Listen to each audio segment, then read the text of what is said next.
मातृभूमि में सबसे पहले बात तूफान यास की, जो खतरा बनकर ओडिशा और पश्चिम बंगाल पर मंडरा रहा है। ताउते के बाद अब यास तूफान चुनौती बना हुआ है।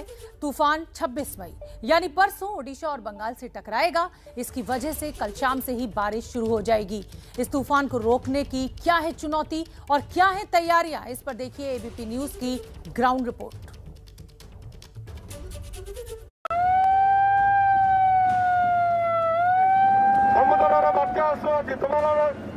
हर बार को चली जाओ।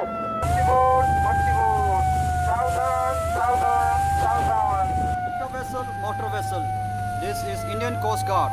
भारतीय तटरक्षक यह सूचना आपकी सुरक्षा के लिए दे रहा है।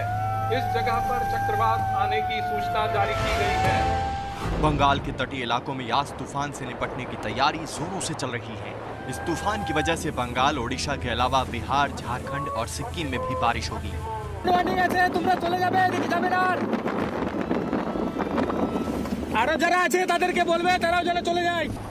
अभी तूफान की वजह से हवा की रफ्तार 60 से 70 किलोमीटर प्रति घंटे है, लेकिन जब ये टकराएगा तब इसकी रफ्तार 170 किलोमीटर से ज्यादा भी जा सकती है। ताउते के बाद आए इस तूफान से निपटने की तैयारी पूरी है। सेना और एनडीआरएफ की टीम पहले से ही तैनात कर दी गई है। तूफान आने की संभावना है। भारतीय तटरक्षक आपको यह सूचित करता है। बंगाल में काफ़ी ज़्यादा अगर मैं ये कहूँ तो तैनाती है इलाकों में, खासतौर से कोस्टल एरियाज़ में, और उड़ीसा में भी उसी तरह से तैनाती की गई है। 3 बातों का सबसे पहले ध्यान रखा जा रहा है कि समुद्र इलाके में यानी समुद्र में कोई व्यक्ति ना हो, कोई मछुआरा ना हो या फिर कोई शिप्स ना हो। दूसरी बात ध्यान में रखी जा रही है कि कोस्टल बेल्ट पर जितने भी लोग हैं उन्हें इवैक्यूएट करा के सुरक्षित स्थानों पर पहुंचाया जा सके। और तीसरा सबसे महत्वपूर्ण कि कोविड काल में भी इन चुनौतियों का सामना करने के लिए जो लोग काम कर रहे हैं उनकी सुरक्षा व्यवस्था भी उसी तरह से ध्यान में रखी जाए, जिससे जान और माल का कम से कम नुकसान हो इस तूफान में।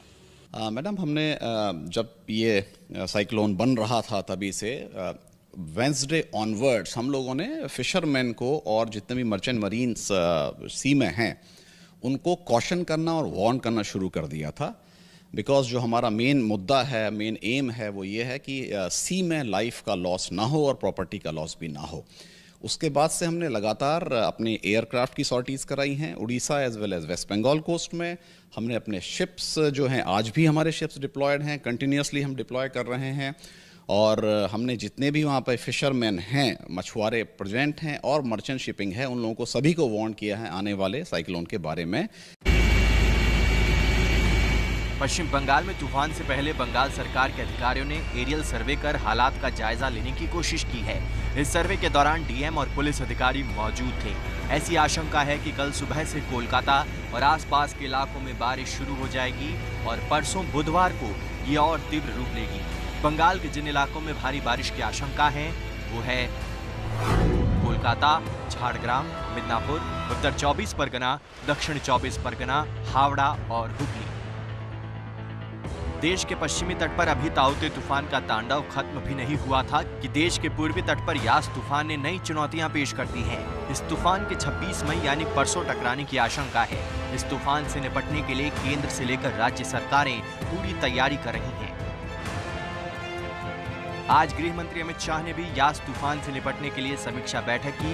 बैठक में उन्होंने कहा कि कोस्टल एरिया के लोगों को जल्द से जल्द सुरक्षित जगहों पर पहुंचाया जाए ताकि किसी तरह का कोई नुकसान न हो। अमित शाह ने सभी मुख्यमंत्रियों और अधिकारियों से कहा कि पूर्वी तट में जो 24 ऑक्सीजन प्लांट चल रहे हैं वहां तूफान की वजह से किसी तरह की दिक्कत न आ पाए, इसलिए उनकी सुरक्षा का भी विशेष ध्यान रखा जाए।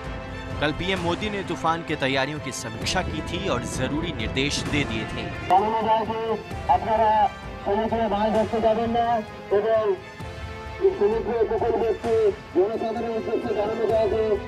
मौसम विभाग का कहना है कि कल तक यास तूफान बहुत तीव्र चक्रवाती तूफान में बदल सकता है। इसके पाराद्वीप और सागर द्वीप के बीच तट को छूने की संभावना है। ओडिशा में सबसे ज्यादा पाराद्वीप और धामरा के लिए चेतावनी जारी की गई है। लैंडफॉल प्रक्रिया के दौरान जगत सिंहपुर, केंद्रपाड़ा, भद्रक और बालेश्वर में हवा की गति 150 से 160 किलोमीटर प्रति घंटे रहेगी। इनके लिए चेतावनी जारी की गई है। पुरी, कटक, जाजपुर और मयूरभंज में हवा की गति 120 से 130 किलोमीटर प्रति घंटा रहेगी। मौसम विभाग की जारी इन तस्वीरों से आपको दिख रहा होगा कि किस तरह से बंगाल की खाड़ी में फिलहाल तूफान केंद्रित है। यही तूफान धीरे धीरे ओडिशा और बंगाल की तरफ बढ़ रहा है। चक्रवात आने की सूचना जारी की गई है। आप अपनी जान माल की सुरक्षा के लिए वापस बंदरगाह लौट जाएं। सड़कें सुनसान हैं, दुकानें बंद हैं और आप सुन सकते हैं जो आवाज़, बादल छाया हुआ है और पूरे दिन भर ये अलर्ट कर दिया गया है लोगों को कि बाहर ना निकले। ये इलाका फ़िलहाल यहाँ रेड अलर्ट जारी है और हवा की गति फ़िलहाल जो है मैं थोड़ा बहुत महसूस कर सकता हूँ।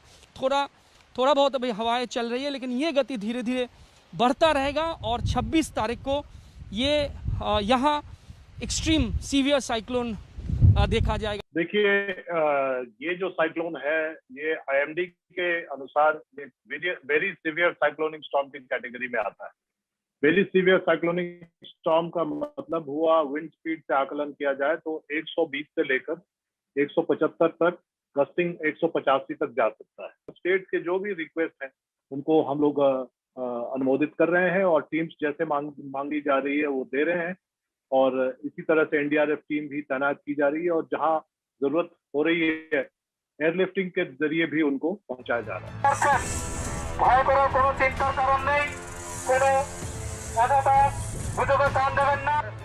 इस तूफान से निपटने के लिए नौसेना और कोस्ट गार्ड हाई अलर्ट पर हैं।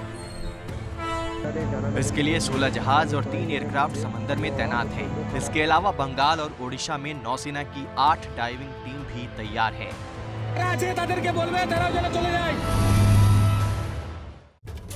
और इसी तूफान पर पल पल की जानकारी देने के लिए हमारे साथ हमारी संवाददाता मनोज्ञा लोईवाल बालासोर ओडिशा से और कुंतल चक्रवर्ती बंगाल के दीघा से मौजूद हैं। पहले मैं आपका रुख करना चाहूंगी मनोज्ञा, जब सुबह आपसे बात हो रही थी तो उसी समय वहां पर बालासोर में बारिश शुरू हो गई थी, तेज हवाएं भी चल रही थी। इस समय का क्या अपडेट? शोभना, बारिश तो सुबह से ही हो रही है, दोपहर के बाद से तेज हो गई है, हवा भी तेज है, लेकिन अब जो आगाज है यानी कि दस्तक दे चुका है साइक्लोन, लेकिन अब जो आने वाले कुछ घंटे हैं ये बड़े क्रूशल होंगे, खास तौर से तटवर्ती इलाकों में जहां पर लोगों को सुरक्षित स्थानों पर पहुंचाया जा रहा है। न सिर्फ विधायक इस इलाके के बल्कि सारे ODRF से लेकर IG लॉ एंड ऑर्डर से लेकर कई आला अधिकारी इस समय तैनात हैं। उड़ीसा सरकार ने 800 से ज्यादा ODRF के पर्सनल को इस समय इन जगह जगह पर तैनात किया है, जिससे लोगों को सुरक्षित स्थानों पर पहुंचाया जाए और फिर वहां रखा भी जाए। बिल्कुल ठीक है, आप बनी रहिए मनोज्ञा हमारे साथ। कुंतल चक्रवर्ती बंगाल के दीघा से मौजूद हैं। कुंतल, इस समय वहां पर मौसम की क्या स्थिति है, क्योंकि 26 तारीख को हिट करना है इस तूफान को और ये कयास लगाए जा रहे हैं कि तेज हवाएं और बारिश लगभग 24 घंटे पहले शुरू हो जाएगी। जी बिल्कुल, बारिश शुरू हो गई है। पिछले 1-1.5 घंटे से यहाँ बारिश चल रही है। 15-20 मिनट पहले भी तेज़ बारिश हो रही थी। मैं जहाँ खड़ा हूँ लगभग 100 मीटर पीछे समंदर है और यहाँ जो इलाका खाली कर दिया गया है, रेड अलर्ट जारी कर दिया गया और NDRF के साथ साथ SDRF की जो टीम है वो भी यहाँ तैनात है और आसपास के इलाके के जो लोग हैं उनको यहाँ से 1-1.5 किलोमीटर दूर ले जाया गया है और जिनका कच्चा मकान है वहाँ से भी लोगों को हटाया गया है। और ये जो जगह है में पीछे जो इलाका है इसमें जैसे कि मरीना बीच चेन्नई में होता है या जुहू बॉम्बे में होता है, वहाँ यहाँ भी पूरे साल भर पर्यटकों का मेला लगा रहता है। लेकिन कोरोना की वजह से पहले से ही ये इलाका खाली था पहले से, लेकिन अब ये इलाका पूरा सुनसान हो गया है। बंद दुकानें, सुनसान सड़कें आप देख सकते हैं यहाँ। और यहाँ सुबह से जो पुलिस की टीम है, जो जिला अधिकारी हैं, सभी यहाँ मेदिनीपुर के वो पहुँच गए हैं। और ये जो इलाका है पूर्वी और पश्चिम मेदिनीपुर और झारग्राम, यहाँ सबसे ज़्यादा तबाही हो सकती है। पश्चिम बंगाल में ये संभावना पहले से ही बताई जा रही है, तो इसी वजह से यहाँ रेड अलर्ट जारी कर दिया गया है और लोगों को यहाँ से सुरक्षित स्थानों में पहुँचाया जा रहा है। कल सुबह तक सबको यहाँ से सुरक्षित स्थानों में पहुँचाया जाएगा। बिल्कुल ठीक है, मनोज्ञा लगातार मेरे साथ बनी हुई है। मनोज्ञा, जिस तरीके से अनाउंसमेंट करके समुद्र में मछुआरों को हटाया जा रहा है, जो तटीय इलाके हैं वहां से लोगों को हटाया जा रहा है, आप जानती हैं कि ताउते तूफान ने किस कदर जिसको तबाही मचाना कहते हैं वो मचाई है। उसके बाद क्या कुछ खास एक्स्ट्रा सतर्कता आप देख रही हैं इस बार बरती जा रही है इस तूफान को देखते हुए, यास तूफान को देखते हुए? कई गुना ज़्यादा, अगर मैं ये कहूँ तो कम होगा, क्योंकि जिस तरह से डिप्लॉयमेंट है, सिर्फ 1 दर्जन एयरक्राफ्ट, Mi-17 हेलीकॉप्टर्स इस समय तैनात हैं, 4 AN-32 ये सारे मालवाहक विमान माने जाते हैं, उसके साथ डॉनियर्स भी हैं। ये तो वायुसेना और नौसेना की बात। कोस्ट गार्ड की भी उतनी ही तैनाती है। ODRF उड़ीसा में, यानी कि ओडिशा डिजास्टर रिलीफ जो फोर्स है यहाँ की, बहुत ही अपने आप में स्पेशलाइज्ड फोर्स है। वो इस तरह के माहौल के लिए, यानी इस तरह के जो समस्या होती है, सबसे बड़ी बात साइक्लोन से रिलेटेड, उसमें महारत हासिल की है उसने। यहाँ तक कि मेघालय भी गई हैं ODRF की टीम्स। जब वहाँ पर कुछ मजदूर फंस गए थे वहाँ की माइंस में, तो आप इस बात से अंदाज़ा लगा सकते हैं ODRF की स्पेशलाइजेशन का। लेकिन चुनौती इस बार कोविड है। पिछले साल अम्फन से कई शिक्षा ली गई है, लेकिन अब उस शिक्षा को इम्प्लीमेंट करने का टाइम आ गया है। तो उसमें कितनी सफलता हासिल कर पाएंगी राज्य सरकार और केंद्र सरकार, क्योंकि पिछले वर्ष एक और जहां राजनीति हो रही थी, तो वहीं दूसरी ओर वाद और विवाद हो रहा था बंगाल में अम्फन के रिलीफ को लेकर। लेकिन ओडिशा इन सब से अछूता रहा था। 500 करोड़ केंद्र सरकार ने दिए जरूर थे। अब बड़ी बात यह होगी कि जान और माल का जो नुकसान है वो सबसे कम से कम रखा जा सके। 19 में फोनी, 20 में अम्फन और 21 में अब एक और तूफान साइक्लोन यास। बिल्कुल, आप ठीक कह रही हैं मिनोग्या, और जैसा कि हम लोग सुबह से ही चर्चा कर रहे हैं, अभ्यस्त है जिस तरीके से देखा जाए ओडिशा में इस तरीके के चक्रवाती तूफान आते रहते हैं और वहां की सरकार बहुत सक्षमता के साथ इन तूफानों को निकाल कर ले जाती है और कोई जानमाल का नुकसान नहीं होता है। कुंतल चक्रवर्ती, अगला सवाल आपसे है, क्योंकि खुद मुख्यमंत्री ममता बनर्जी आज अधिकारियों के साथ बैठक कर रही हैं, खुद समीक्षा कर रही हैं और खुद वो 24 घंटे उस कंट्रोल रूम में मौजूद रहने वाली है जहां से मॉनिटर किया जाएगा इस तूफान को।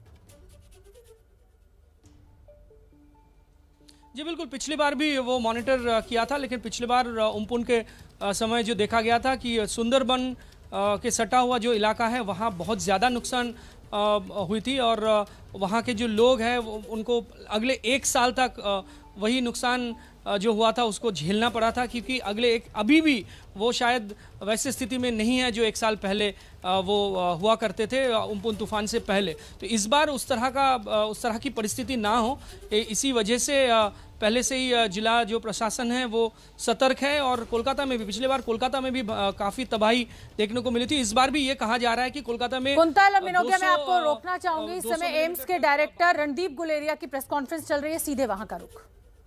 कई दफ़ा लोग ये कहते हैं कि ऑक्सीजन के साथ ये है, इसका लिंक है, लेकिन कई पेशेंट्स ऐसे भी हैं जो घर पे इलाज कर रहे थे, जिनको ऑक्सीजन की ज़रूरत नहीं पड़ी, घर पे उन्होंने स्टीरॉइड्स ले लिए और शुगर उनकी कंट्रोल नहीं हुई, उनमें भी म्यूकरमाइकोसिस देखा गया है, जो हॉस्पिटल में एडमिट भी नहीं हुए। तो admission and oxygen is not one factor which is definitely linked with this. Hygiene रखना तो वैसे भी ज़रूरी है, स्पेशली जिनको डायबिटीज़ है, क्योंकि अपॉर्चुनिस्टिक इन्फेक्शन उनमें ज़्यादा है। तो जनरल हाइजीनिक मेजर जो हम पहले से कह रहे हैं कि रेगुलर वॉशिंग ऑफ हैंड्स, अगर आप कोई ऑक्सीजन यूज़ कर रहे हैं तो उसकी ट्यूबिंग प्रॉपरली क्लीन हो, जो पानी यूज़ करते ह्यूमिडिफिकेशन के लिए आइडियल सिचुएशन में अगर वो स्टेराइल वाटर हो तो वो बेटर रहेगा। दूसरा इम्पॉर्टेंट इशू ये है कि ये समझना कि म्यूकर के लक्षण क्या हैं। अभी तक हमने जो देखा है, जो हमारे हॉस्पिटल में हमने देखा है कि मेजॉरिटी हमारे पेशेंट जो हैं उनको म्यूकर अर्ली स्टेज में हो रहा है, तब अभी वो कोविड पॉजिटिव ही हैं। ये एक चैलेंजिंग सिचुएशन होती है, क्योंकि आपको जिनको म्यूकरमाइकोसिस है उनकी ट्रीटमेंट जो है वो लंबे टाइम के लिए चलती है। तो शुरू में आप उनको, वो कोविड पॉजिटिव रहते हैं, 80% जो हमारे पेशेंट दाखिल हैं वो अभी भी कोविड पॉजिटिव हैं, तो वो कोविड एरिया में है। लेकिन जैसे उनकी ट्रीटमेंट चल रही है, कई दफ़ा सर्जरी भी करनी पड़ती है, डिब्राइडमेंट, फिर वो कोविड नेगेटिव हो जाते हैं, फिर उनको कोविड पॉजिटिव एरिया से फिर नेगेटिव एरिया में शिफ्ट करना पड़ता है। सो हॉस्पिटल्स के लिए चैलेंजिंग ये है to have 2 mucor wards, 1 for positive patients and 1 for negative patients, क्योंकि उनकी ट्रीटमेंट जो है वो तो कई हफ्ते चलती है, जो एंटी फंगल ट्रीटमेंट है।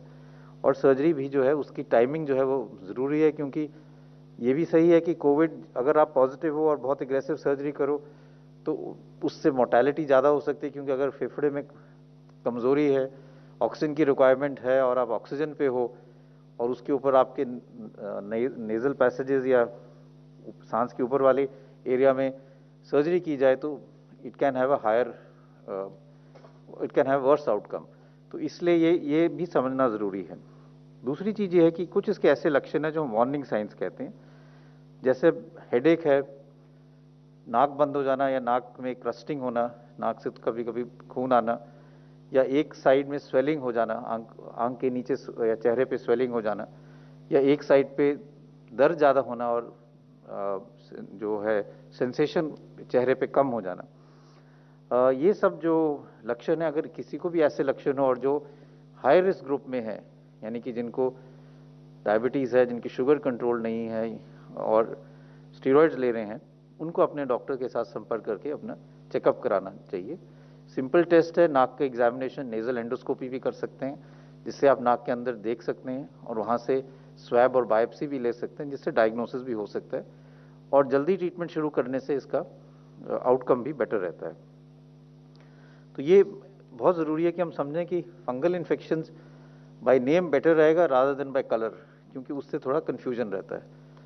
दूसरा ये है कि एक चीज़ और मैं कहना चाहूँगा, क्योंकि अगर हम अब देखें सोसाइटी में तो there is lot of stress, anxiety in the general public, and this is a time where there is been lot of pain, sadness because of हर एक का कोई ना कोई जानने वाला है जिसको कोविड हुआ है या जो अपनी जान गवा बैठा है।